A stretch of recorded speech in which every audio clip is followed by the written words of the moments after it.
नमस्कार। आज पूरा विश्व कोरोना जैसी वैश्विक महामारी के दौर से गुजर रहा है। ऐसे में हमें डरना नहीं है, घबराना नहीं है, बल्कि एकजुट होकर के सावधानी पूर्वक इस लड़ाई को लड़ना है।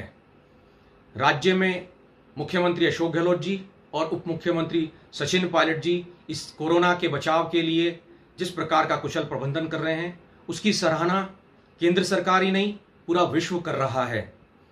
इसके लिए हम सबको गर्व होना चाहिए। सिरोही में जिला कलेक्टर और जिला एसपी के नेतृत्व में प्रशासन इसके बचाव के लिए निचले स्तर तक सराहनीय कार्य कर रहा है। जहां एक ओर हम सभी को घरों में रहने के लिए कहा जा रहा है, वहीं स्वास्थ्यकर्मी, पुलिसकर्मी, मीडियाकर्मी और सफाई कर्मी घरों से निकल करके अपनी जान की परवाह किए बिना हमारी प्राणों की रक्षा करने का कार्य कर रहे हैं। उन सभी का मैं आभार व्यक्त करना चाहता हूं। लेकिन सरकार और प्रशासन से ही सब कुछ नहीं होगा। ये लड़ाई तभी सफल और संभव हो पाएगी जब जनता भी अपना पूर्ण योगदान इसमें देवे। हमें चाहिए कि जो प्रवासी राज्य में आ चुके हैं, आ रहे हैं, और कुछ प्रवासी जो विशेष प्रक्रिया के तहत राज्य में लाए जाएंगे, उनके प्रति भी हमें सहानुभूति रखनी होगी। हमारा जिला ग्रीन जोन में था और हाल ही में कुछ कोरोना संक्रमित मरीज जिले में पाए गए हैं। उनके प्रति भी हमें सहानुभूति रखनी होगी। उनके स्वास्थ्य के लिए सरकार और प्रशासन पूर्ण सहयोग कर रही है।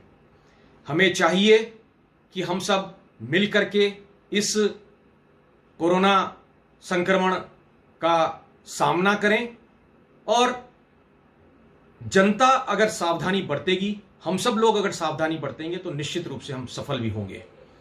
मैं कहना चाहूंगा कि कोरोना से लड़ने के लिए इस जंग के अंदर सभी लोगों को पता है कि क्या क्या करना है, लेकिन पुनः दोहराना चाहूंगा, सावधानी पूर्वक आप लोग मास्क का प्रयोग करें, नियमित रूप से हाथ धोएं, कोशिश करें कि घरों से बाहर ना निकलें, और विशेष परिस्थिति में जरूरत पड़ने पर अगर बाहर निकलना भी पड़े तो एक उचित दूरी सभी से बना करके चलें। दुकान पर सामान खरीदने जाएं, उनसे भी दूरी रखें। मास्क का और दस्तानों का इस्तेमाल करें, और जो भी सामान आप खरीद करके लाएं, अगर वो साबुन से धोने लायक हैं तो उन्हें साबुन से धोएं जो पैक्ड सामान है।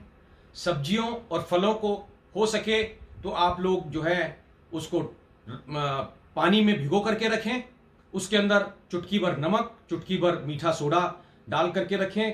15-20 मिनट के बाद स्वच्छ पानी से धो करके ही उनका आप लोग इस्तेमाल करें। कोशिश करें कि घरों से आप बाहर ना निकलें। अपने बुजुर्गों को और अपने बच्चों को, उन्हें भी घरों से बाहर ना निकलने दिया जाए। उनका विशेष ध्यान हम सब मिलकर के रखें, इस बात का सावधानी पूर्वक ख्याल रखा जाए। जिस प्रकार से हमारे इस लड़ाई में हमारे भामाशाह और कुछ समाज सेवी संस्थाएं पूरी एड़ी चोटी का जोर लगा रही हैं सहयोग के लिए, और जिस प्रकार से वो कार्य कर रहे हैं, उनका हृदय की गहराइयों से मैं धन्यवाद देना चाहूंगा। हमारी दूसरी संस्थाएं भी काम कर रही हैं।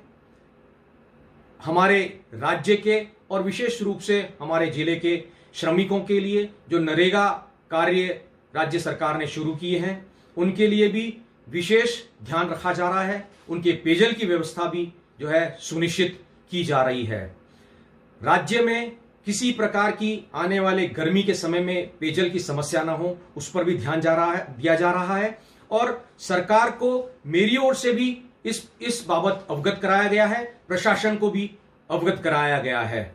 मैं यही कहना चाहूंगा कि इस जंग के अंदर हम सब लोग एकजुट होकर के लड़ाई लड़ेंगे तो निश्चित रूप से सफलता प्राप्त करेंगे। अंत में यही कहना चाहूंगा, घरों में रहें, सुरक्षित रहें और स्वस्थ रहें। धन्यवाद। जय हिंद।